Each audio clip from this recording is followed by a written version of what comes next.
Hello everyone, good morning. Alas 10:30 na ng umaga at oras na para ako'y magpahinga. At nandito ako sa puno ng aking kalamansi na tanim. Nandito ako nagpahinga kasi malaki yung puno at saka malilim po dito sa ilalim. At kinuha ko yung kanyang natira na bunga. Bali ito po yung kanyang natirang bunga. Napakalaki at kinuha ko na rin.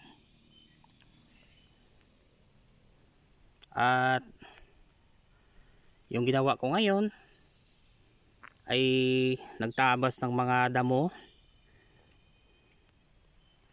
Bali alas 7 pa lang ako dito kanina ng umaga para magtabas ng mga damo para pagtaniman ng gulay.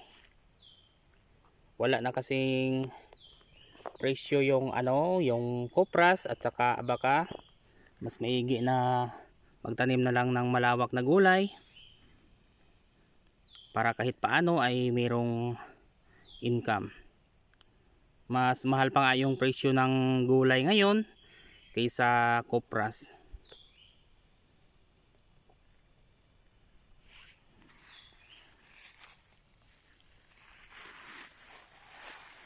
Dahil mainit na, ako ay uuwi na ng bahay.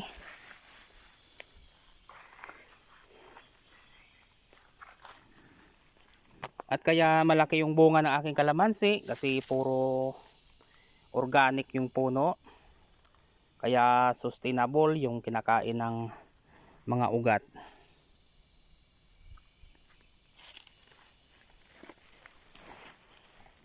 Bali ito po yung tinaniman ko ng alugbati. Pero chinik ko kanina ay konti pa lang yung buhay na mga buto. Siguro mga may 1 linggo pa bago tumubo lahat. Ito na nga yung iba oh. Yan, alugbati po yan. Konti pa lang yung buhay. At ito naman po yung isa sa mga sikreto ko sa aking tanim na kalamansi. Kaya palaging steady na mataba dahil maraming organic sa puno na nakatambak.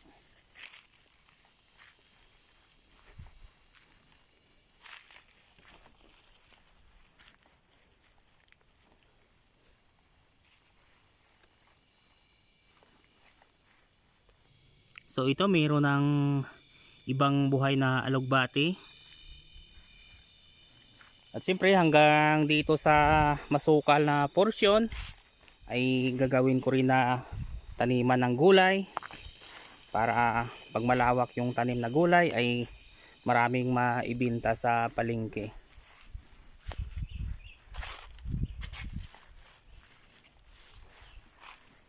Ito yung tanim kong durian, malaki na. At siyempre yung hybrid na niyog. Ito orange na pakataas.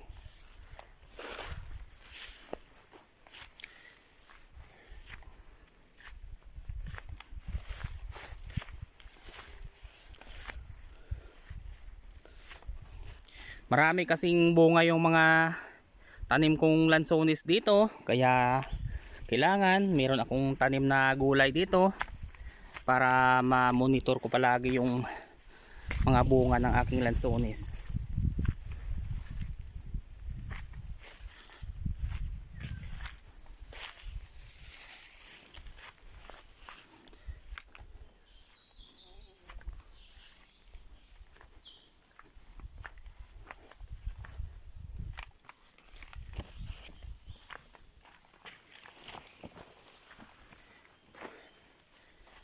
Hanggang dito po sa kabila yung tanim kong kalamansi. Kaya lang medyo payat dito, hindi pa tumatalab yung in-spray ko na foliar. Yan.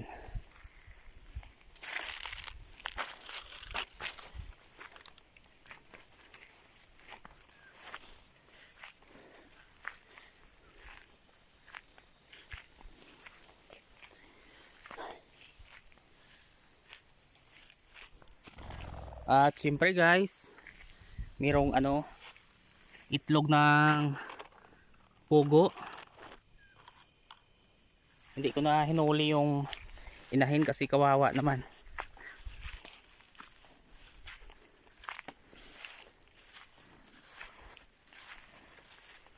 So hanggang dito ay gagawin ko na gulayan at tatanggalin ko na lang tong mga abaka kasi marami naman kasing sakit at unti-unti nang namamatay. Kaya mas maigi na lang na taniman ng gulay.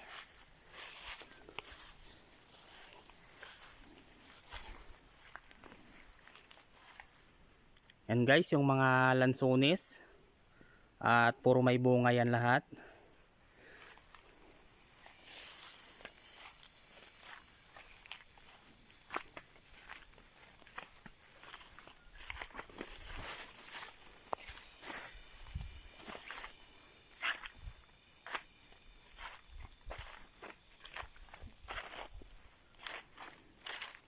Malawak to na space pag nataniman ng sari-saring gulay at pwede na ako magbenta ng bulyom na gulay pag mayroon akong sari-saring tanim.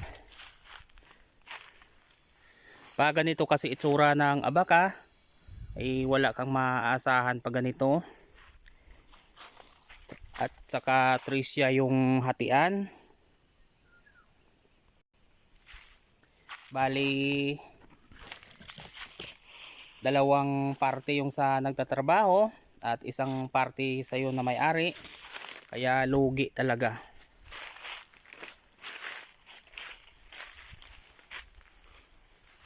Yan po yung tanim ni nanay na langka, may bunga na, at saka gabi. At ito naman yung tinanim kong kamuting kahoy, pwede na gulayin.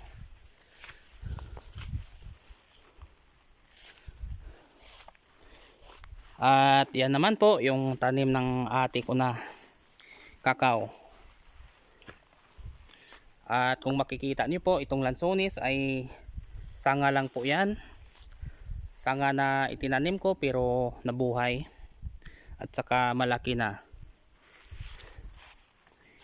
Yan po yung kakao na tanim ng aking ate.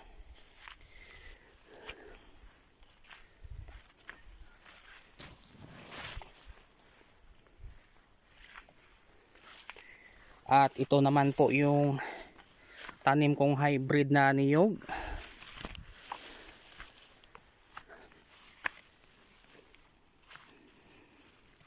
Kaya mas maigi na lang magtanim ng gulay, taniman ng gulay yung mga ganito. Kasi pa ganito lang wala talagang income. Kaya iniisip ko tuwing matulog ay kung paano maka-income sa ganitong klaseng lupa. Kaya naisip ko na mag-project na lang ng malawak na gulayan.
Ito naman po yung mga ambulong namin sa mga gusto mag-order ng atip, yung pawid, pang atip sa rest house, farm at saka resort, pwede po kayo mag-order sa amin sa may gusto lang mag-order.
So hanggang dito lang muna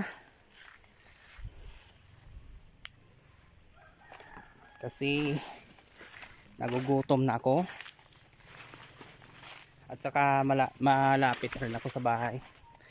At maraming salamat sa inyong suporta.